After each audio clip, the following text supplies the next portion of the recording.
24 గంటల emergency service, అనుభవజ్ఞులైన వైద్య బృందం, ఆరోగ్యశ్రీ సౌకర్యం. Contact Ashwini hospital, Yellareddypet, Rajanna Sircilla district.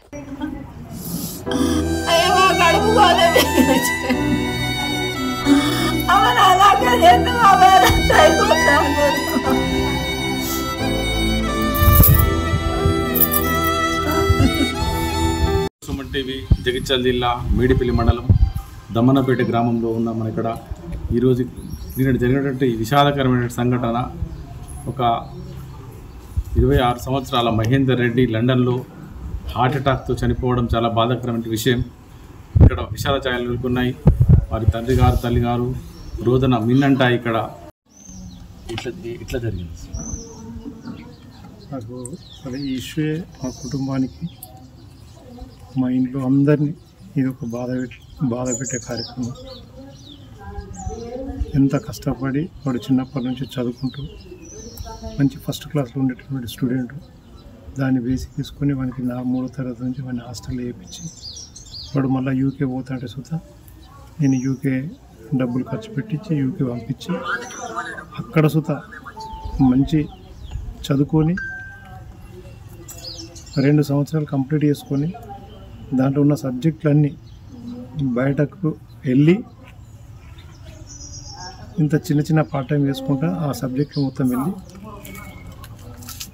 30 తారీఖు నాడు లాస్ట్ అయితే 30 తారీఖు నాడు పేమెంట్ కట్టాలా డాడీ అంటే 27 తారీఖు నాడు ఫోన్ చేసి నాకు 2 రోజుల్లో కూడా పేమెంట్ నాకు ఆప్షన్ ఉంది, నాకు కట్టాలంటే 3,50,000 రూపాయలు ఇమ్మీడియట్గా వాళ్ళ అకౌంట్లో ట్రాన్స్ఫర్ చేయించి 30 తారీఖు నాడు పేమెంట్ కట్టి సక్సెస్ఫుల్గా రిసిప్ట్లు పంపించి సక్సెస్ఫుల్ అయింది డాడీ.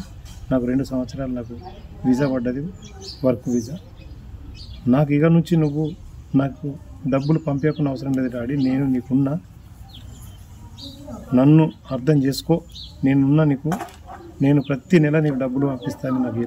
తర్వాత మా కుటుంబం మొత్తం ఆనందంలో మునిగిపోయినాం.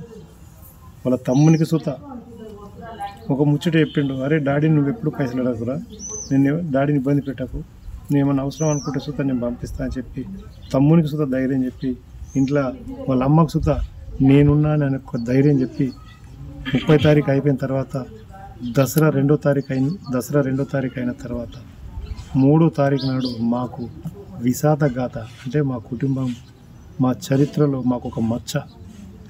ఎవరి మీద అయితే మేము ఆధార పెట్టుకుని ఉన్నామో, ఎవరి మీద అయితే మేము ఉన్నామో దాన్ని మా పెద్ద కొడుకు మహేందర్ రెడ్డి నిరాశను తెలిపారు. ఎందుకంటే మాకు ఎంత బాధ అంటే వానికి మాకు 2వ తారీఖు నాడు ఇక్కడ మన ఇండియా టైం 12 గంటల 20 నిమిషాలకు మాకు ఫోన్ కాల్ వచ్చిందంటే దాంతో భయంతో లేచినాం. ఏమైందంటే పల్స్ పడిపోయిందని చెప్పినాక ఫస్ట్, తర్వాత ఏందని విచారం చేసే వరకు హార్ట్ తోటి చనిపోయింది అని మాకు రిపోర్ట్ వచ్చిన తర్వాత మేము ఇప్పటి వరకు మా మహేందర్ రెడ్డి అనే వ్యక్తిని తలుచుకొని, మా పెద్ద కొడుకుని తలుచుకొని జీవిస్తున్నాం. కానీ ఈ బాధ అనేది మాకు తీరంలో మాకు ఎప్పుడైనా మా చరిత్రలో మేము బతుకున్నంత వరకు అసలు ఎందుకు బతికినాం అనేది నాకు అనిపిస్తుంది. నేను ఏం చేసినాం, మేము ఏం తప్పు చేసినాం, మాకు ఇంత దేవుడు ఇంత ఎందుకు ఇవ్వాలా, మంచి లైఫ్ సెట్ అయిన తర్వాత దేవుడు అనేటి వ్యక్తి ఎందుకు ఇవ్వాలనేది చాలా బాధ. ఎందుకంటే ఆ పేరు వస్తేనే కళ్ళకెళ్ళి నీరు వస్తుంది నాకు నిజంగా అసలు ఎందుకు బతకాలని అనిపిస్తుంది. ఇంత ఎదిగి ఇంత వేసిన తర్వాత ఇది చేయడం అనేది, దేవుడు అనేటోడు ఇట్లా చేయడం అనేది కరెక్ట్ కాదని నాకు చాలా బాధ. మాకు దసరా తెల్లారు, మాకు నైట్ 12 గంటలకు, తర్వాత తెల్లారైన తర్వాత 3వ తారీఖు నాడు నైట్ 12 గంటలకు మాకు ఒక కాల్ వచ్చింది. అయితే విషాదగత కాల్. దానికి కాల్ వచ్చి మీ పెద్ద అబ్బాయి, మీ అన్న పల్స్ పడిపోయిందని మా కొడుకు చెప్తే ఇంటి కొడుకు వచ్చి వేరెక్కడ ఉంటే ఇంటి కొడుకు వచ్చి డాడీ పెద్ద అబ్బాయికి అన్నకి గిట్ట జరిగిందని చెప్పిన తర్వాత దాన్ని మేము చేసుకుంటే కరెక్ట్ మన ఇండియా టైం 12 గంటల 30 నిమిషాలకు హార్ట్ అటాక్ తోటి చనిపోయిందని వార్త తెలిసిన తర్వాత మేము మా కుటుంబం అంతా శోకసముద్రం ఉంది. ఎందుకంటే వాడిని చిన్నప్పటి నుంచి మంచి కాలేజీలో చదివించి, మంచి స్కూల్లో చదివించి, హాస్టల్లో చదివించి కొన్ని ప్రయోజనం చేసి వాని మీద మేము ఎన్నో ఆశలు పెట్టుకున్నాం. ఆ ఆశలన్నీ ఇవాళ మాకు నిరాశ కలిగించిండు. మాకు పెద్ద లోటు ఏర్పాటు చేసిండు. అసలు మా ఇద్దరికి మా కుటుంబానికి విధాత గాథగా చేసిండు. ఎంతో బాధ కాదు, చాలా బాధాకరమైన మేము బాధలు ఉన్నాం. చివరిగా ఎప్పుడు మీతో మాట్లాడిండు? చివరిగా ఆ రోజు ఇండియా టైం 11 గంటలు, అక్కడ టైం 5 గంటలకు పొద్దున ఫోన్ చేసి డాడీ ఎక్కడున్నావు అన్నాడు. ఎందుకు రానంటే లేదు క్యాజువల్గా మాట్లాడతా డాడీ అన్నాడు. ఏమైనా పని అంటే ఏం పని లేదు డాడీ, పట్టిన క్యాజువల్గా చేసిన అని చెప్తే మరి నేను సాయంత్రం ఇంటికి అయినాక ఫోన్ చేస్తాను, గదే లాస్ట్ కాల్ మాకు థర్డ్ మ్యారేజ్. అదే రోజు మాకు ఫోన్ చేసిన తర్వాత 2 గంటలు 3 గంటల తర్వాత ఈ ఇష్యూ జరిగింది.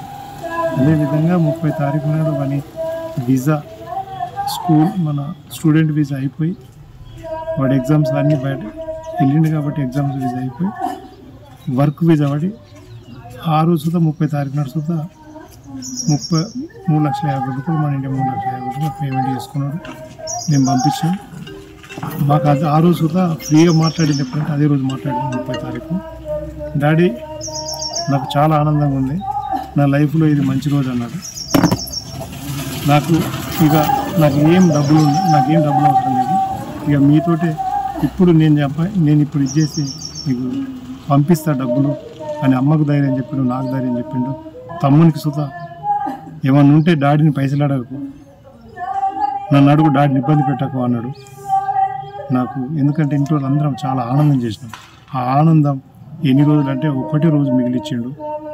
మాకు చాలా బాధ వేసి నా పెద్ద కొడుకు వెళ్ళిపోయిందంటే నేను చాలా అన్నిటికి కోల్పోయాను. 2 గంటల తర్వాత మీకు అంతకుముందు ఆ రోజు మీకు సాయంత్రం మీరు మాట్లాడారు,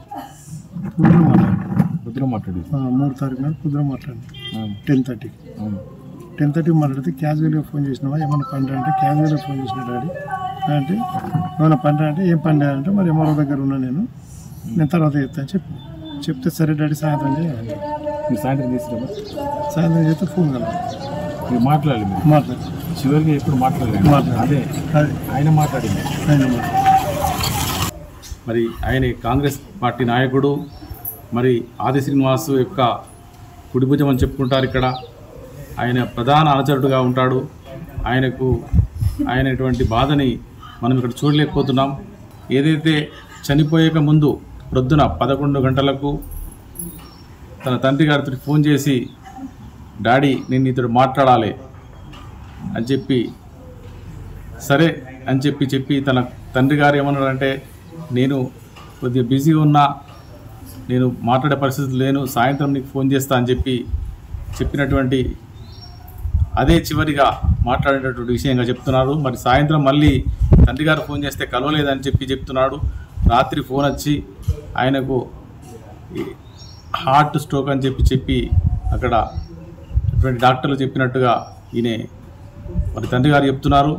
మరి ఇది ఎంత బాధాకరమైన విషయం అంటే మరి ఇక మాకు అదే చివరి చూపు. ఆయనని మేము ఎంతో అల్లారు ముద్దుగా పెంచుకున్నాం. మరి మా ఆశలన్నీ అడియాశలైన ఈరోజు డాడీ నాకు విజా వచ్చింది, నాకు మీ కష్టాలు తీరినాయి, ఇప్పటికీ ఈ కష్టాలతోటి మీరు గట్టెక్కిర్రు అని చెప్పి వాళ్ళ తండ్రి గారితో చెప్పినట్టుగా వాళ్ళ తండ్రి గారు చెప్తున్నారు ఇక్కడ. మరి ఏదైతే నాకు విజా కావాలి డాడీ అని చెప్పి ఒక వారం రోజుల కింద నాకు డబ్బులు కావాలని చెప్పంటే 3,50,000 రూపాయలు ఆయన ఇచ్చినట్టుగా చెప్తున్నారు. మరి విజా కూడా ఆయనకు కన్ఫామ్ అయింది. డాడీ మన కష్టాలు తీరినాయి, ఇక మా కష్టాలు లేవు అని చెప్పుకునే సందర్భంలోనే ఇటువంటి విషాదకాలం జరిగింది. నాకు బాధాకరము. ఇటువంటి బాధ నుంచి నేను తట్టుకోలేనని చెప్పి వారి తండ్రి గారు కానీ తల్లి గారు కానీ ఇక్కడ రోధిస్తున్నారు.